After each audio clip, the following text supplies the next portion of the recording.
Sometimes the way society treats our elders reveals more about us than about them.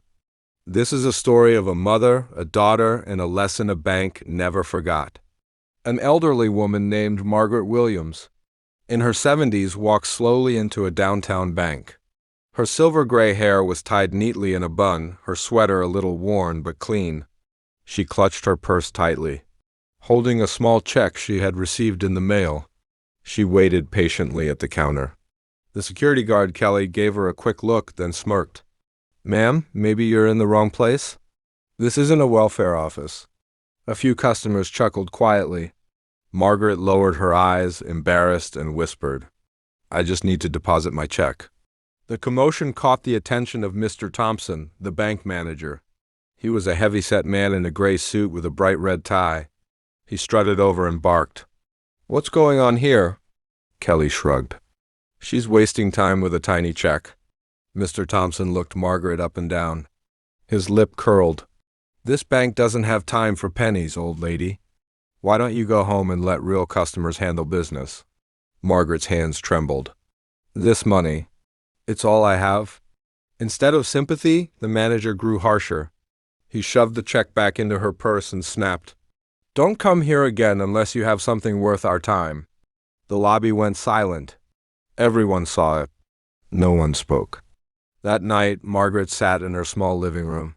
She dialed her daughter, Nora, tears streaming down her face. "Nora, they humiliated me. At the bank. The manager shouted at me in front of everyone." On the other end, Nora's jaw clenched. She wasn't just any daughter. She was Judge Nora Williams, one of the youngest judges in the state. "Mom," Nora said firmly, "tomorrow we're going back. And I promise no one will ever treat you like that again."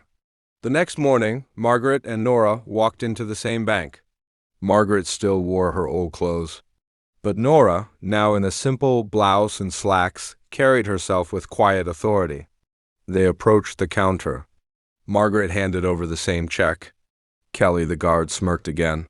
"You two really don't get the hint, do you?" Nora locked eyes with her, calm, unshaken. "Just process the check."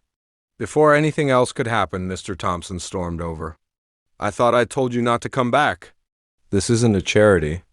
Nora placed an envelope on his desk. "You'll want to read this before you speak another word." Inside was her judicial ID. His smirk faded. But pride got the better of him. He waved them off, saying, "Judge or not, your mother's a nobody here." Nora simply replied, "We'll be back tomorrow." The following day, the lobby filled with customers. Margaret walked in again, holding her daughter's hand. But this time, Nora wore her full judge's robe, carrying a leather briefcase. The entire room froze. Murmurs spread. "She's a judge? That's her daughter?" Mr. Thompson went pale. Sweat formed on his forehead. Kelly stepped back, ashamed. Nora placed documents on the desk. "Mr. Thompson, yesterday you humiliated my mother.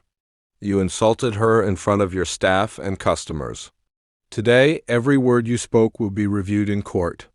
She turned to the staff and the room full of customers. Her voice rang clear. "My mother may not have wealth, but she has dignity. And no amount of money gives anyone the right to take that away. One day, each of you will grow old. And when that day comes, how would you want to be treated?" Kelly's eyes welled with tears. Customers lowered their heads. Silence filled the lobby. Nora helped her mother tuck the check safely back into her purse. Together they walked out as sunlight poured through the glass doors. Behind them, the once arrogant manager stood frozen. His reputation shattered, his arrogance gone. Respect is not earned by money, titles, or power. True respect is measured by how we treat the most vulnerable among us.